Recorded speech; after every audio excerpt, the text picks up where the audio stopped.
Hello दोस्तों, नमस्कार। मैं हूं अभिषेक और आज हम सब पढ़ने वाले हैं diploma civil branch. Diploma civil का एक छोटा सा किताब है जिसका नाम है आरसीसी डिज़ाइन। ठीक है ना। आरसीसी डिज़ाइन के अंतर्गत एक छोटा सा टॉपिक आता है जिसका नाम है अपरूपण तथा अभिलाग सामर्थ्य। तो इसका विकल्पन कैसे करते हैं, इन सब के बारे में जानते हैं आज हम सब, क्योंकि ये बहुत ही महत्वपूर्ण टॉपिक है। ठीक है ना, और बहुत ही ज़रूरी टॉपिक है। तो देखेंगे हम सब कि आखिर में ये है क्या। ठीक है ना, और इतना ज़रूरी क्यों है। तो चलिए शुरू करते हैं। तो चलिए देखते हैं कि सबसे पहले क्या किया जाता है। सबसे पहले स्टेप में आपको सवाल में दिया रहेगा, क्या दिया रहेगा, कर्तन बल। ठीक है ना, सवाल में आपको कर्तन बल दिया रहेगा जो कि V से डिनोट करते हैं, VU से। ठीक है ना, ये आपको दिया रहेगा सवाल में। ठीक है ना, फिर अगला स्टेप क्या बोलेगा आपको कि खंड का नामन अपरूपण प्रतिबल क्या है, ये पूछेगा। ये पूछ सकता है आपके लिए। तो पूछेगा क्या है आपसे, दूसरे स्टेप में क्या पूछने वाला है आपसे कि नामन अपरूपण प्रतिबल, नामन अपरूपण प्रतिबल पूछेगा आपसे। ठीक है ना, तो इसको करते हैं हम डिनोट टाउ V से। ठीक है ना, तो हमारा टाउ B बराबर होता है VU बटे B गुणे स्मॉल d। ठीक है ना, इसमें जो आपका ये क्या है, V है, ये कर्तन बल है, मतलब VU कर्तन बल है। ठीक है ना, और ये जो B है आपका, ये हमारे बीम की चौड़ाई जो है वो B है, और प्रभावी गहराई ठीक है ना, कितनी है, स्मॉल d है। ठीक है ना, B और D आपको सवाल में दे के रखेगा। ठीक है ना, जैसे एक छोटा सा सवाल है, एग्जाम्पल आप समझ लीजिए ध्यान से। मान लीजिए आपको दिया है सवाल में बीम का परिमाप, बीम का परिमाप बराबर दे देगा आपको 200 गुणे 400 mm प्रभावी। ठीक है ना, तो आपसे क्या पूछेगा, ये पूछेगा कि ये टाउ V पूछ लेगा, टाउ V बराबर क्वेश्चन मार्क। तो ये आपका क्या है, नामन अपरूपण प्रतिबल। ठीक है ना, तो नामन अपरूपण प्रतिबल आप निकाल लेंगे। इसका मात्रक जो होता है वो होता है न्यूटन प्रति mm²। आप मात्रक ध्यान रखेंगे। ठीक है ना, तो अब आगे देखिए सवाल हम हल कर लेते हैं। चलिए वैल्यू रख देते हैं इस फॉर्मूले में। तो टाउ V बराबर जो हमारा होता है VU बाई B गुणे D। VU तो हमको दिया नहीं है। मान लीजिए आप कि जो आपका जो बीम है, जो धरन है, उस पर कितना लोड लग रहा है, 20 किलो न्यूटन का लोड लग रहा है। मतलब BU की वैल्यू जो है वो 20 दे रखा है। ठीक है ना, तो अब यहाँ से हम सवाल हल करते हैं। तो VU की जगह पे हम कितने रख देंगे, 20, लेकिन इसको किस में रखेंगे, न्यूटन में। तो न्यूटन में इसको बदलने के लिए क्या करेंगे, 10 की पावर 3 से गुणा करा देंगे। ठीक है ना, अब ये न्यूटन में हो गया। और B की वैल्यू कितनी दी है आपके पास, 20। चलिए पहले यहाँ लिख देते हैं B बराबर 200 दिया है, स्मॉल d बराबर 400 दिया है। ठीक है ना, तो अब ये वैल्यू हम इस फॉर्मूले रख देंगे। B की वैल्यू दिया है 200 गुणे ये स्मॉल d की वैल्यू 400 दिया है। ठीक है ना, अब इसको हम हल कर लेते हैं। 10 की पावर 3 है, मतलब इसमें हम 3 जीरो बढ़ा देते हैं, और ये आपका हो गया 200 गुणे 400। ठीक है ना, ये 2 जीरो से ये 2 जीरो कटेंगे, ये 2 जीरो से ये 2 जीरो कटेंगे। ठीक है ना, इस 2 से ये काट दिया, अब सिर्फ ऊपर 1 बचा है। ठीक है ना, अब 4 से 1 में भाग देंगे तो ये जाएगा 0.25 न्यूटन प्रति mm²। ये आपके सवाल का आंसर हो गया, ठीक ना। तो इतनी बातें आपको समझ में आ गई हैं कि अगर आपको सवाल में क्या दिया रहे, आपको सवाल में क्या दिया रहेगा, कर्तन बल दिया रहेगा और नामन अपरूपण प्रतिबल पूछेगा तो आप इस फॉर्मूले की सहायता से इसको हल करके बता देंगे, ठीक है ना। तो सबसे पहले आपको अपरूपण तथा अभिलाग सामर्थ्य में ये पूछ सकता है कि नामन अपरूपण प्रतिबल क्या है, ठीक है ना। तो इतना समझ गए होंगे। अब चलिए थोड़ी और बातें कर लेते हैं आगे कि आगे इसमें और आपसे क्या पूछ सकता है, ठीक है ना। तो पहले सबसे पहले इसको हम साफ कर लेते हैं। चलिए अब देखते हैं हम कि आगे के स्टेप में क्या पूछ सकता है, ठीक है। ये आपकी टाउ वी की वैल्यू हो गई है, ठीक है। एक मिनट,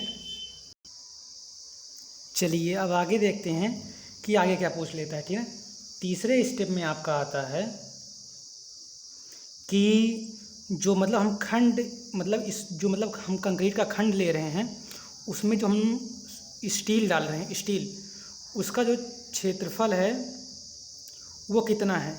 तो AST पूछ सकता है और उस खंड में स्टील का प्रतिशत पूछ सकता है, ठीक है ना। तो स्टील के प्रतिशत के लिए क्या करते हैं हम, स्टील के प्रतिशत के लिए फॉर्मूला होता है PT = AST गुणे 100/B गुणे D। AST कैसे निकालेंगे, इसका फॉर्मूला होता है AST = नंबर ऑफ स्टील, मतलब छड़ों की संख्या, इस्पात के छड़ों की संख्या, ठीक है ना। और इसका फॉर्मूला होता है π/4 φ², ठीक है ना, φ²। और इसमें हम क्या करें, मल्टीप्लाई कराते हैं छड़ों की संख्या से, मतलब कितने क्षण लिए जा रहे हैं, ठीक है ना। फाई की वैल्यू आपको दिया रहेगा सवाल में कि मतलब कि 20 mm है, 18 mm है, 16 mm है, ठीक है ना। तो फाई की वैल्यू यहाँ से आप रख देंगे, ठीक है ना। तो इससे आपका AST पता चल जाएगा, ठीक है ना।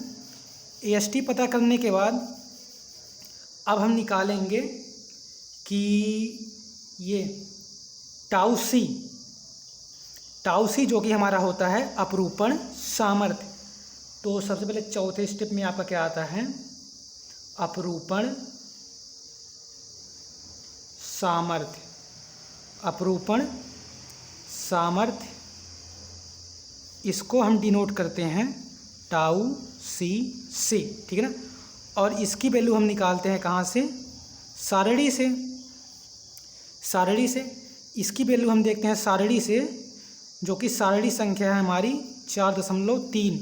ये आपको हम अभी इसका जो लिंक है ये हम आपको दे देंगे वहाँ, ये टेलीग्राम पे आपको मिल जाएगा, ठीक है ना। सारणी 4.3 की इमेज आपको मिल जाएगी हमारे टेलीग्राम लिंक पे, जो कि डिस्क्रिप्शन में लिंक दिया जाएगा आपको, ठीक है ना। आप वहाँ से जाके सारणी डाउनलोड कर सकते हैं, ठीक है ना। तब आप चेक करेंगे कि τC और τV, मतलब τC एंड τV में छोटा या बड़ा कौन सा है। यदि τC छोटी है τV से, यदि τC छोटी है τV से, तो इसके लिए क्या करेंगे, हम पुनः अभिकल्पन करेंगे बीम का, ठीक है ना। बीम का पुनः अभिकल्पन के लिए मतलब जो आपको VU की वैल्यू देता है वो इस अपरूपण प्रतिबल के लिए मान्य नहीं है, ठीक है ना। तो अब हम इसके लिए क्या करते हैं, इसके लिए हम करते हैं कि हम निकालते हैं VUS, ठीक है ना। VUS निकालते हैं और इसको फॉर्मूले में रखा जाता है, क्योंकि हमको निकालना जो मतलब हम स्टीरफ डाल रहे हैं, स्टीरफ मतलब छल्ले, बी में जो छल्ले पहना रहे हैं उनका अंतराल कितना है उसको कहते हैं SV से डाउनलोड करते हैं। उसके लिए हमको ये वैल्यू निकालनी पड़ेगी, ठीक है ना। फिर उसको हम फॉर्मूले में रखेंगे तब जाके, और इसका फॉर्मूला जो होता है ये हमारा होता है VU, मतलब ये वाली value minus τC, VU minus bracket में τC, जो कि वैल्यू हम सारणी से लेंगे, इसमें मल्टीप्लाई करा देंगे B गुणे स्मॉल d से, ठीक है ना। तो हमारी BUS की वैल्यू आ जाएगी। अब इतनी वैल्यू आने के बाद क्या करेंगे हम, ये तो पहली शर्त है, ठीक है ना। इसके लिए हम फॉर्मूला लगाते हैं, छल्लों के अंतराल के लिए इसमें एक फॉर्मूला लगाते हैं। चलिए फॉर्मूला देख लेते हैं सबसे पहले। तो इसमें जो छल्लों का अंतराल है उसका फॉर्मूला होता है SV इज इक्वल टू 0.87 गुणे FY गुणे ASV गुणे स्मॉल d पूरे का बटा जो है कितना हो जाएगा, ये वैल्यू हो जाएगी क्या, VUS, ठीक है ना। यदि ये शर्त बनती है तो, ठीक है ना, यदि ये शर्त बनती है तो ये फॉर्मूला लगाएंगे। इसी के साथ एक दूसरा शर्त बनता है जो होता है टाउ V छोटा है टाउ C से, मतलब टाउ C बड़ा है टाउ V से, ठीक है ना। इसके लिए हम दूसरा फॉर्मूला इस्तेमाल करते हैं। तो चलिए इसके लिए एक शर्त देख लेते हैं, ठीक है ना। तो सबसे पहले हम इसको साफ कर लेते हैं, 1 मिनट। इतना समझने के बाद अब आप, ये हमारी शर्तें हैं जिनको आपको जानना बहुत ज़रूरी है, ठीक है ना। इसी की सहायता से क्या हम करेंगे, सवालों को हल करेंगे, ठीक है ना। तो यदि क्या है हमारा कि जो ये है टाउ, 1 मिनट चल नहीं रहा है हमारा का, tau C and tau V, ठीक है ना। Tau V and tau C यदि क्या बड़ी है, टाउ V जो है वो छोटी है टाउ C से, ठीक है ना। यदि टाउ V छोटी है टाउ C से, ठीक है ना, यदि टाउ V छोटी है टाउ C से, तो इसके लिए जो छल्लों का अंतराल होगा उसके लिए फॉर्मूला होता है SV इज इक्वल टू 0.87 गुणे FY गुणे ASV बटे 0.4 इंटू V, ठीक है ना। ये फॉर्मूला होता है छल्लों का अंतराल निकालने के लिए, और इसका जो मात्रक होता है mm C/C, ठीक है ना। इतना समझ गए होंगे। अब आपको इसमें दो चीज़ कन्फ्यूजन होगी, एक कि FY क्या है और ASV। ASV का फॉर्मूला होता है, ASV इसका फॉर्मूला होता है 2 गुणे π/4 इंटू फाई का स्क्वायर। फाई की वैल्यू आपको दे सकता है 8 mm, 6 mm, लगभग यही दो केस बनते हैं। इसमें जो छल्ले हम बीच में डालते हैं बीम में, उसकी जो डाया होती है वो 8 mm हो सकती है और 6 mm हो सकती है। तो फाई की जगह पे सवाल के अनुसार 8 mm या 6 mm रखेंगे, ठीक है ना। और ये तो आपको पता ही होना चाहिए, FY जो है ये क्या है, स्टील की बात इसमें करता है, ठीक है ना। किसकी बात, इस्पात की बात करता है। इस्पात में जो मतलब यहाँ लिख के इस्पात की वैल्यू क्या लिख के आती है, FE 415, FE 250, ठीक है ना। तो ये जो न्यूमेरिकल वैल्यू है यही है FY की वैल्यू, ठीक है ना। तो इतना आप समझ गए होंगे। तो चलिए अब इसी की सहायता से एक छोटा सा न्यूमेरिकल कर लिया जाता है ताकि आपको इन फॉर्मूलों का एकदम अच्छे से कन्फर्मेशन हो जाए, ठीक है ना। तो चलिए एक न्यूमेरिकल ले लेते हैं सबसे पहले। चलिए देख लेते हैं। सबसे पहले क्या दिया गया है कि 200 mm गुणे 500 mm प्रभावी वाले एक शुद्धा लंबित एकल प्रबलित कंक्रीट धरन पर 20 किलो न्यूटन का अभिकल्प भार। मतलब देखिए वो इसमें सवाल में क्या बोल दिया है कि फैक्टर्ड कर्तन बल आ रहा है। अगर फैक्टर्ड नहीं बोलता तो इसमें हम किसकी मल्टीप्लाई कराते, 1.5, जो कि सुरक्षा गुणांक है किसका, ये हमारा गुणांक है कंक्रीट का, ठीक है ना। कंक्रीट का सुरक्षा गुणांक है 1.5, ठीक है ना। और ये किसमें है, LSM मेथड में, ठीक है ना। कंक्रीट का इतना होता है, और जो हमारा स्टील होता है, स्टील इसका जो सुरक्षा गुणांक होता है वो 1.15 होता है, ठीक है ना। यहाँ पे बोल दिया है फैक्टर्ड लोड, इसलिए हम इसकी मल्टीप्लाई नहीं कर रहे हैं। अगर नहीं बोलता सवाल में तो इसकी मल्टीप्लाई करते इस वैल्यू में, मतलब कि किस में करते, कर्तन बल में, ठीक है ना।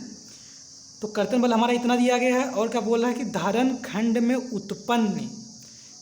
में उत्पन्न नामन कर्तन प्रतिबल ज्ञात कीजिए, ठीक है ना। तो हमसे क्या पूछ रहा है, नामन कर्तन प्रतिबल पूछ रहा है। तो सबसे पहले चलिए देख लेते हैं कि सवाल में हमको दिया क्या क्या गया है, इसको लिख लेते हैं, ठीक है ना। तो सबसे पहले हम इसको साफ कर लेते हैं, फिर इसके बाद देखते हैं कि हमको सवाल में दिया क्या गया है, ठीक है। तो जो सवाल में शुरुआती में जो ये लिखा रहता है शुरुआत में, इसको कहते हैं हम, ये जो होती है हमारी बीम की चौड़ाई होती है। क्या होती है, ये बीम की चौड़ाई होती है। और इसको हम किससे डिनोट करते हैं, स्मॉल बी से डिनोट करते हैं। ये जो हमारी दी गई कितनी दी गई है, 200 mm दी गई है, ठीक है ना। अगली वैल्यू क्या दी गई है, ये जो है ये स्मॉल डी है, मतलब प्रभावी गहराई। इसमें बोल दिया है सवाल में कि ये जो है प्रभावी गहराई है। तो प्रभावी गहराई को हम डिनोट करते हैं स्मॉल डी से। इसकी वैल्यू कितनी दी गई है, 500 mm, ठीक है ना। और क्या बोला है, वाले एक शुद्धा लंबित एकल प्रबलित कंक्रीट पर, मतलब जो हमारी बीम है वो एकल है, शुद्धा लंबित प्रबलित कंक्रीट है। और उस पर लोड कितना लग रहा है, अविकल पे बल कितना लग रहा है, 20 किलो न्यूटन, ठीक है ना। तो VU की वैल्यू कितनी दी गई है, 20 किलो न्यूटन। हम इसको न्यूटन में ना कर किलो न्यूटन में ना करके इसको हम न्यूटन में बदल देते हैं। तो 20 गुणे 10 की पावर 3 कर देंगे, ये हमारा न्यूटन में आ गया। तो ये हमारी हो जाएगी 20,000 न्यूटन, ठीक है ना। ये जो बल की मतलब जहाँ पे बल की बात करेगा वहाँ पे हम न्यूटन का प्रयोग करेंगे, अर्थात न्यूटन में लेंगे, ठीक है ना।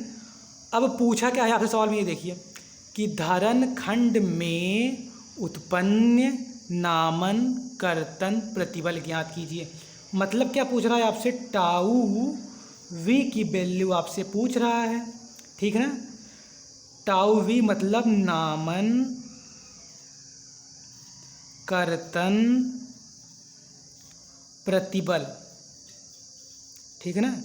तो नामन कर्तन प्रतिबल आपसे पूछ रहा है, इसकी जो आएगी वैल्यू वो आएगी न्यूटन प्रति mm², ठीक है ना। तो इसका जो फॉर्मूला होता है tau V is equal to होता है VU बटे B गुणे D, ठीक है ना।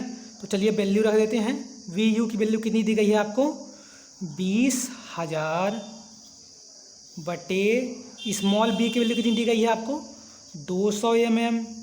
स्मॉल d की वैल्यू आपको दी गई है 500 mm। चलिए इसको हल कर लेते हैं, कैसे ले लेते हैं हम। सबसे पहले इसको सरल कर लेते हैं, एक जीरो से एक जीरो, दूसरे जीरो से दूसरा जीरो, तीसरे से तीसरा एंड चौथे से चौथा, और ये 2 से इस 2 को भी ख़त्म कर दिया। अब ऊपर बचा 5, नीचे बचा 1, तो ये हमारी हो जाएगी 1/5, ठीक है ना। इसको सही कर देते हैं हम, 1/5। जब 1 में 5 से भाग देंगे तो सबसे पहले दशमलव लगेगा और 0.20 न्यूटन प्रति mm², ये हमारी वैल्यू आ जाएगी, ये हमारी आंसर आ जाएगी, ठीक है ना। ये सवाल इतना सिंपल था, ये आप कर ले जाएंगे, ठीक है ना। अब इसी तरीके से एक और बड़ा सवाल लेते हैं जो कि पूरे इससे पहले जब इन सिस्टम रूल की बात की थी उस पर आधारित है, ठीक है ना। तो चलिए उसका एक सवाल ले लेते हैं।